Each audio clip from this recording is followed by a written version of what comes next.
Hello friends, Mumbai Hyderabad bullet train project ఇప్పుడు మరింత వేగంగా ముందడుగు వేస్తోంది. ముఖ్యంగా పెద్ద గోల్కొండ దగ్గర ఓఆర్ఆర్ ఎగ్జిట్ 15 సమీపంలో ఏర్పాటు కానున్న హై స్పీడ్ రైల్ హబ్కు సంబంధించిన డిపిఆర్ అంటే డీటెయిల్డ్ ప్రాజెక్ట్ రిపోర్ట్ పనులపై అధికారులు ఫోకస్ పెట్టడం ఈ ప్రాంతానికి భారీ ఇంపార్టెన్స్ తీసుకొచ్చింది. ఈ ప్రాజెక్ట్ కంప్లీట్ అయితే హైదరాబాద్ నుంచి ముంబైకి ట్రావెల్ టైం సుమారుగా 3 గంటలకు తగ్గే అవకాశం ఉంది.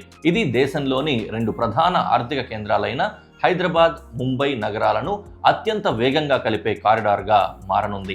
ఓఆర్ఆర్ ఎగ్జిట్ 15 ప్రాంతానికి బిగ్గెస్ట్ అడ్వాంటేజ్ దాని strategic location. Direct outer ring road connectivity, international ఎయిర్పోర్ట్కి చాలా క్లోజ్గా ఉండడం, అలాగే ఫైనాన్షియల్ డిస్ట్రిక్ట్, ఫార్మాసిటీ వంటి కీ జోన్స్కు ఫాస్ట్ యాక్సెస్ ఈ ప్రాంతం నుంచి ఉండడం ఫ్యూచర్ మల్టీ మోడల్ ట్రాన్సిట్ హబ్గా మార్చే అవకాశాలు కనిపిస్తున్నాయి. ఇలాంటి మెగా ఇన్ఫ్రాస్ట్రక్చర్ ప్రాజెక్ట్స్ వచ్చిన ప్రాంతాల్లో సాధారణంగానే ల్యాండ్ వాల్యూస్ భారీగా పెరుగుతాయి. Commercial development, logistics hubs, warehousing, residential projects వేగంగా ఎక్స్పాండ్ అవుతాయి. అందుకే శంషాబాద్, తుక్కుగూడ ఇంకా సౌత్ హైదరాబాద్ సరౌండింగ్ ఏరియాస్పై ఇప్పటికే ఇన్వెస్టర్స్ ఫోకస్ పెట్టారు. హెచ్ఎండిఏ 2031 మాస్టర్ ప్లాన్లో కూడా ఈ బెల్ట్ను హై గ్రోత్ అర్బన్ ఎక్స్పాన్షన్ జోన్గా ఐడెంటిఫై చేశారు. ఇప్పుడు బుల్లెట్ ట్రైన్ హబ్ ప్లానింగ్ స్టేజ్లోకి రావడంతో ఈ కారిడార్ ఇన్వెస్ట్మెంట్ పొటెన్షియల్ మరింత స్ట్రాంగ్ అవుతోంది.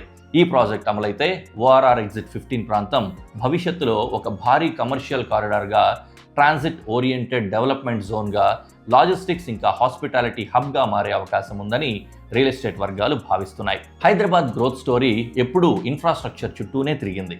ఇప్పుడు ఆ next mega growth chapter ORR exit 15 దగ్గర ప్రారంభమయ్యే సిగ్నల్స్ కనిపిస్తున్నాయి. ఇలాంటి మరిన్ని రియల్ ఎస్టేట్ రిలేటెడ్ అప్డేట్స్ కోసం మా ఛానల్ని సబ్స్క్రైబ్ చేయండి.